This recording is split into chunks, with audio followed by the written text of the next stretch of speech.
En el año 1923, un explorador francés llamado Theodore Moro partió hacia el Deserto de Gobi con una expedición financiada por la Sociedad Geográfica de París. Su objetivo era cartografiar rutas comerciales antiguas y buscar vestigios de civilizaciones perdidas. Moro regresó 6 meses después, pero completamente transformado. El hombre que había partido como un científico respetado volvió como un paciente psiquiátrico, balbuciendo sobre ciudades imposibles y conocimientos prohibidos. En su equipaje llevaba un diario que nadie se atrevió a publicar durante décadas. Según los médicos que lo atendieron, ese diario contenía revelaciones tan perturbadoras que habían destruido su mente. Que fue lo que encontró Theodore Moro en el Deserto de Gobi. Porque su descubrimiento fue silenciado por las autoridades francesas. Para entenderlo, debemos conocer el contenido de ese diario maldito y los testimonios de quienes se atrevieron a leerlo. El diario de Moro permaneció guardado en los archivos de la Sociedad Geográfica de París durante más de 30 años. No fue hasta 1956 que un investigador llamado Henry Dubois obtuvo permiso para examinarlo. Dubois era un historiador especializado en rutas comerciales asiáticas y había escuchado rumores sobre la expedición de Moro. Lo que encontró en esas páginas amarillentas superaba cualquier leyenda. El diario comenzaba de manera convencional, con anotaciones técnicas sobre el clima, las coordenadas y las condiciones del terreno. Pero a medida que avanzaban las semanas, el tono cambiaba drásticamente. Moro empezó a describir fenómenos inexplicables. Primero fueron las luces nocturnas que danzaban sobre las dunas sin ninguna fuente visible. Luego, los sonidos que parecían provenir del subsuelo, como si algo gigantesco respirara bajo la arena. Sus guías mongols se negaron a continuar después de la tercera semana, alegando que estaban entrando en territorio prohibido por antiguas tradiciones. Moro decidió seguir solo con 2 asistentes europeos. La Sociedad Geográfica de París nunca publicó un informe oficial sobre la expedición de Moro. Cuando Dubois preguntó por qué, le dijeron que el material era demasiado especulativo y carece de rigor científico. Sin embargo, en una carta privada que Dubois encontró en los archivos, el entonces presidente de la sociedad escribía algo muy diferente. Decía textualmente que el diario de Moro contenía información que podría desestabilizar ciertos fundamentos de la historia establecida y que era mejor mantenerlo bajo custodia indefinida. Esta carta estaba fechada en agosto de 1923, apenas un mes después del regreso de Moro. Que había en ese diario que cosa tal reacción. Dubois dedicó los siguientes 5 años a transcribir y analizar cada página, cada dibujo, cada anotación marginal. Lo que descubrió fue una narrativa que desafiaba todo lo que se conoce sobre la historia de Asia Central. Según las entradas del diario, Moro y sus 2 asistentes, Jean Lafitte y Pierre Rousseau, llegaron a una región del Gobi que no aparece en ningún mapa oficial. Las coordenadas que anota Moro sitúan el lugar aproximadamente a 200 kilómetros al sur de Ulaanbaatar, en una zona que hoy sigue siendo de difícil acceso. Ali, entre formaciones rocosas erosionadas por milenios de viento, encontraron la entrada a un complejo subterráneo. No era una cueva natural. Las paredes mostraban signos claros de heba sido taladas con precisión geométrica. Los bloques de piedra encajaban con una perfección que Moro comparó con las construcciones incas de Perú, pero con una antigüedad que él estimó en miles de años más. En la entrada había inscripciones en un sistema de escritura que no se parecía a ningún idioma conocido. Moro, que dominaba varios idiomas antiguos, incluyendo sánscrito y chino arcaico, no pudo identificar ni un solo carácter. Los símbolos parecían combinar elementos pictográficos con patrones geométricos complejos. El 15 de mayo de 1923, según el diario, la expedición descendió al complejo subterráneo. Moro escribió que los túneles estaban sorprendentemente bien conservados, como si hubieran sido celados durante milenios y acabaron de abrirse. El aire era seco y frío, pero respirable.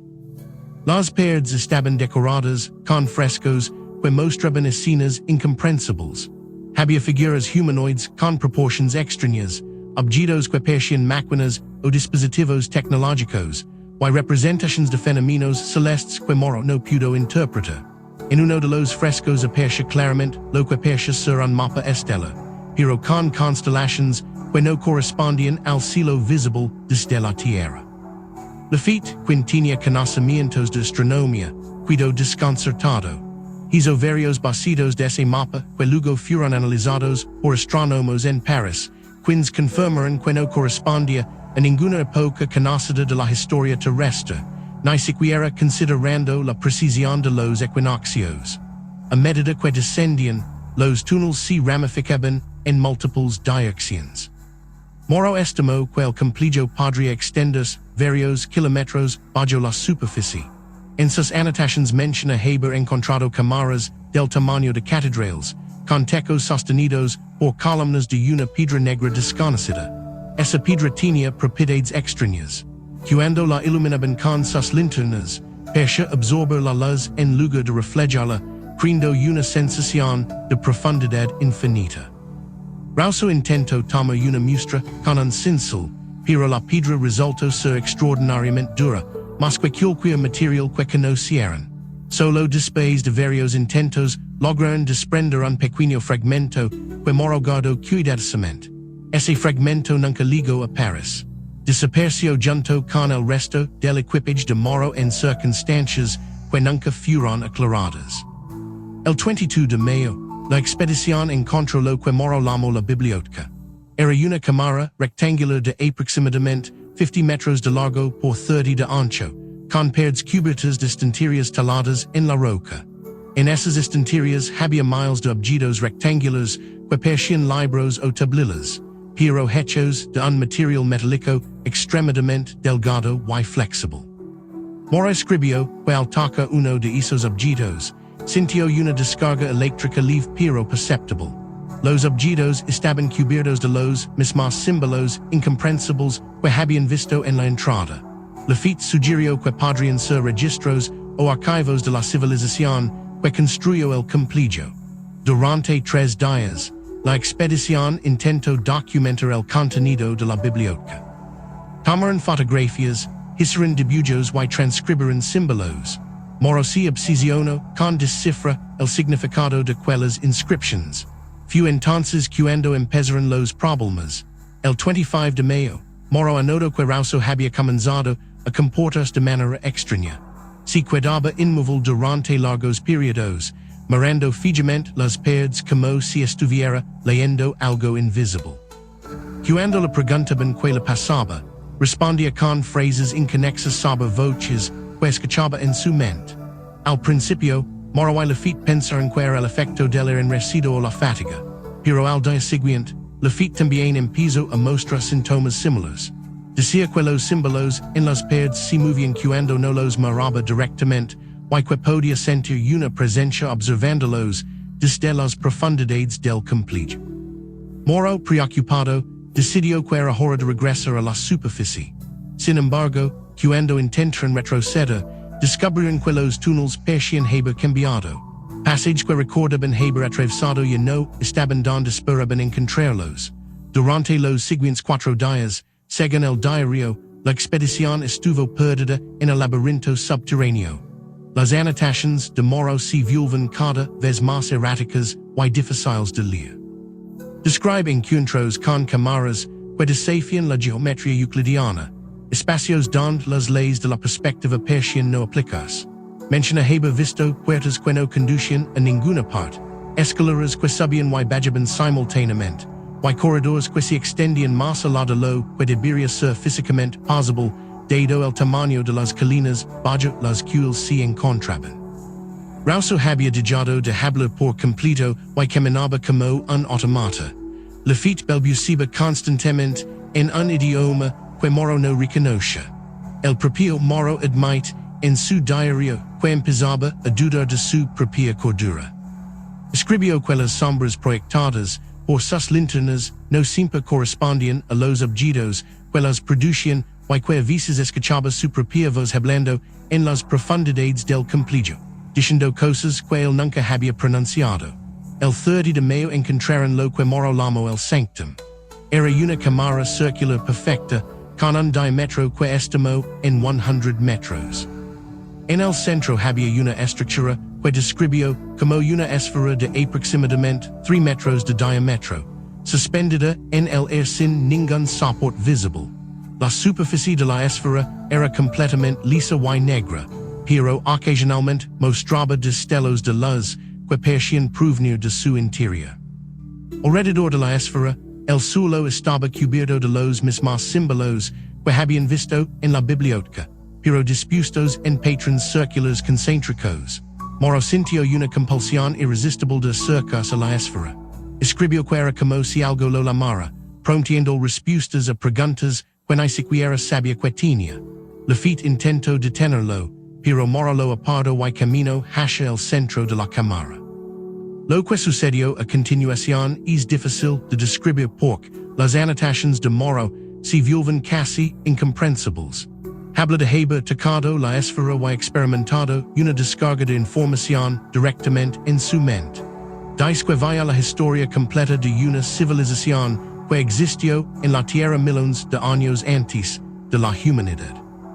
Una civilización que había alcanzado un nivel tecnológico tan avanzado que podría parecer magia para nosotros. Describe ciudades que flotaban en el aire, máquinas que podían manipular el tiempo y el espacio, y conocimientos sobre la naturaleza del universo que la ciencia moderna ni siquiera ha comenzado a comprender. Pero también vaya la caída de esa civilización. Una guerra que utilizó armas capaces de desgarrar la realidad misma. Menciona que los supervivientes se refugiaron bajo tierra, construyendo complejos como el que había encontrado, donde preservaron su conocimiento, esperando que algún día pudiera ser redescubierto por una nueva especie inteligente. Moro escribió que la esfera no era un objeto físico en el sentido convencional, sino una especie de archivo de memoria cuántica, capaz de transferir información directamente a la mente de quien la tocara. El problema era que la mente humana no estaba preparada para procesar tal cantidad de información. Era como intentar verter un océano en una taza. El diario describe como Moro sintió que su conciencia se expandía más allá de los límites de su cuerpo, experimentando múltiples realidades simultáneamente. Vaya el pasado, el presente y posibles futuros entrelazados en una red infinita de probabilidades. Comprendió secretos sobre la naturaleza de la existencia que ningún humano debería conocer. Y esa comprensión comenzó a destruir su mente desde dentro. No se sabe exactamente cómo Moro y sus compañeros lograron salir del complejo. Las últimas entradas coherentes del diario están fechadas el 1 de junio. Después de eso, solo hay páginas llenas de dibujos incomprensibles, ecuaciones matemáticas que no siguen ninguna lógica conocida, y frases repetidas una y otra vez en varios idiomas. Una de esas frases, escrita en francés, dice, no debemos morir, no debemos saber. El conocimiento es una maldición que consume desde dentro. Moro, Lafitte y Rosto fueron encontrados por una caravana mongola el 8 de junio, vagando por el desierto sin provisiones y en estado de shock severo. Los mongols los llevaron al puesto comercial más cercano, desde donde fueron trasladados a un hospital en Pekín. Rosto murió 3 días después de su rescate sin recuperar nunca la conciencia. Lafitte sobrevivió físicamente, pero su mente estaba completamente destrozada. Pasó el resto de su vida en un asilo psiquiátrico en Lyon, donde murió en 1947. Los médicos que lo trataron reportaron que ocasionalmente entraba en estados de lucidez durante los cuales dibujaba símbolos complejos y hablaba sobre una ciudad bajo el desierto. Pero esos episodios eran breves y siempre terminaban con Lafitte gritando aterrorizado sobre sombras que lo perseguían. Moro tuvo media suerte, al menos inicialmente. Recuperó cierta funcionalidad mental y pudo regresar a Francia. Sin embargo, nunca volvió a ser el mismo. Sus colgas notaron que se había vuelto retraído y obsesivo. Pasaba horas mirando al vacío o escribiendo en cuadernos que luego destruía. La Sociedad Geográfica de París intentó organizar una expedición de seguimiento al lugar que moro había descrito, pero el cinigo rotundamente a proporcionar las coordenadas exactas. En una reunión con el comité directivo, según las actas que tuvo encontrado, Moro declaró que ese conocimiento era demasiado peligroso para la humanidad y que el cumplido debía permanecer oculto. Cuando le preguntaron que había visto exactamente, respondió con una frase que quedó registrada: "Ve el precio de la sabiduría absoluta, y ese precio es la cordura misma. Hay cosas que la mente humana no está diseñada para comprender, y forzar esa comprensión es invitar a la locura." Después de esa reunión, Moro fue discretamente retirado de sus funciones y se le asignó una pensión con la condición de que no hablara públicamente sobre su expedición. Moro vivió otros 15 años, cada vez más recluido. En 1938, se suicidó diciendo una nota que simplemente decía: "Yo no puedo soportar el peso de lo que sé." Su diario fue inmediatamente confiscado por las autoridades francesas y clasificado como material sensible. No fue hasta después de la Segunda Guerra Mundial que Henry Dubois, aprovechando el caos administrativo de la posguerra, logró extraerlo. Dubois pasó años tratando de verificar la historia de Moro. Viajó a Mongolia en 1958 y 1962, intentando encontrar el cumplido subterráneo. Habló con ancianos mongols que recordaban historias sobre exploradores franceses que habían enloquecido en el desierto. Algunos mencionaron leyendas antiguas sobre ciudades prohibidas bajo la arena, lugares donde moraban espíritus del pasado que castigaban a quienes perturbaban su descanso. En sus investigaciones, Dubois descubrió algo inquietante. No era la primera vez que exploradores habían reportado encontrar estructuras extrañas en el Deserto de Gobi. En 1890, un explorador ruso llamado Nikolai Piagevalsky mencionó en sus notas haber visto ruinas inexplicables en la región, aunque no dio detalles específicos. En 1906, una expedición británica liderada por Orlstein reportó haber encontrado restos de una civilización desconocida en el Taklamakan, el desierto vecino al Gobi. Stein escribió sobre estructuras de piedra enterradas en la arena que mostraban un nivel de sofisticación arquitectónica incompatible con las culturas conocidas de la región. Sin embargo, cuando intentó regresar al sitio años después, no pudo localizarlo nuevamente. El desierto había cambiado, o las coordenadas que había registrado eran incorrectas.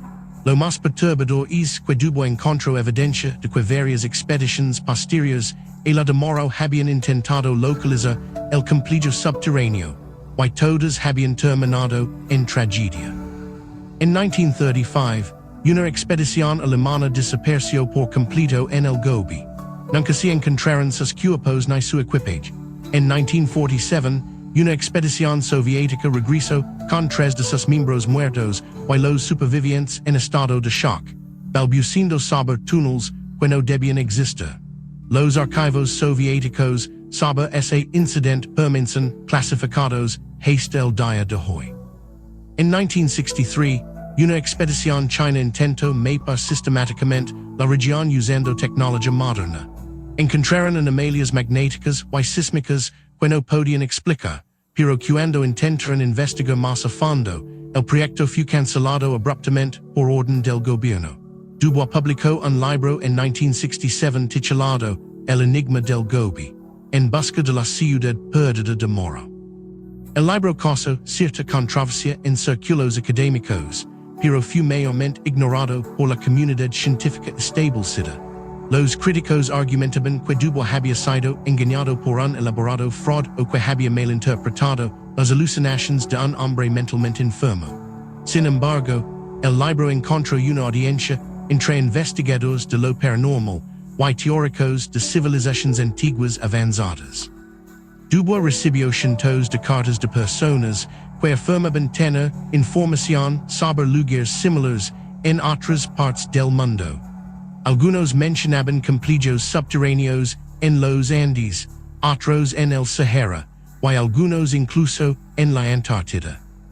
Un detalle particularmente intrigante que Dubois descubrió fue que los símbolos que moro había dibujado en su diario tenían similitudes sorprendentes con inscripciones encontradas en otros lugares del mundo. En la década de 1970, un arqueólogo amateur llamado James Churchward publicó libros sobre el continente perdido de Mu, y algunos de los símbolos que presentaba eran casi idénticos a los del diario de Moro.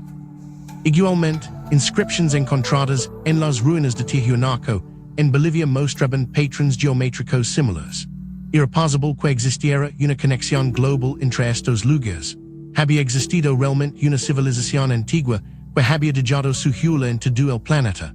La historia del diario de Moro plantea preguntas fundamentales sobre la naturaleza del conocimiento y los límites de la comprensión humana. Y la historia que contiene es verdadera, entonces implica que hubo civilizaciones en la Tierra mucho antes de lo que la historia oficial reconoce. Civilizaciones que alcanzaron niveles de desarrollo tecnológico y espiritual que nosotros apenas podemos imaginar. Pero también sugiere que ese conocimiento vino con un precio terrible. Moro, Lafitte y Rousseau pagaron con su cordura por atreverse a mirar más allá del velo de la realidad convencional. Es esa la razón por la que tantas instituciones parecen empeñadas en ocultar este tipo de descubrimientos.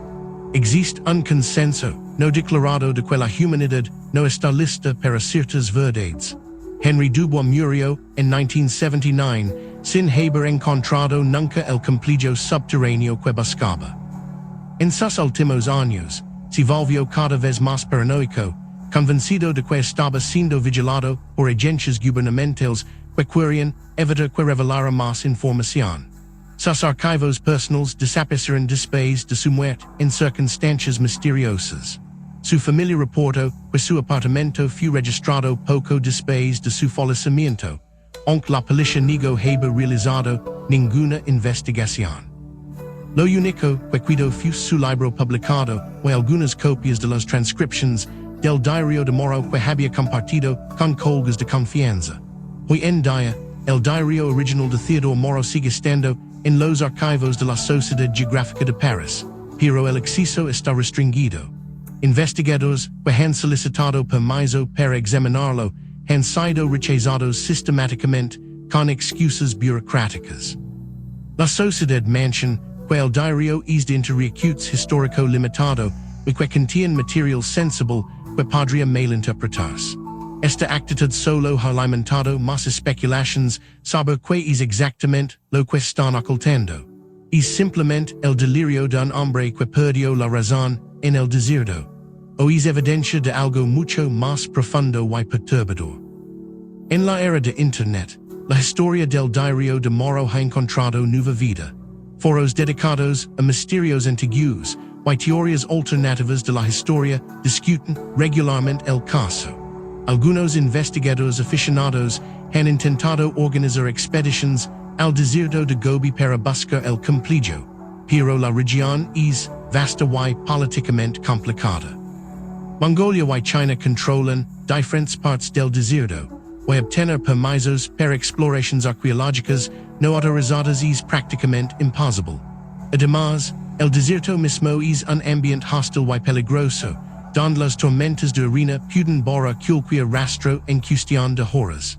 La pregunta permanece: ¿qué encontró realmente Theodore Moro en el Deserto de Gobi en 1923?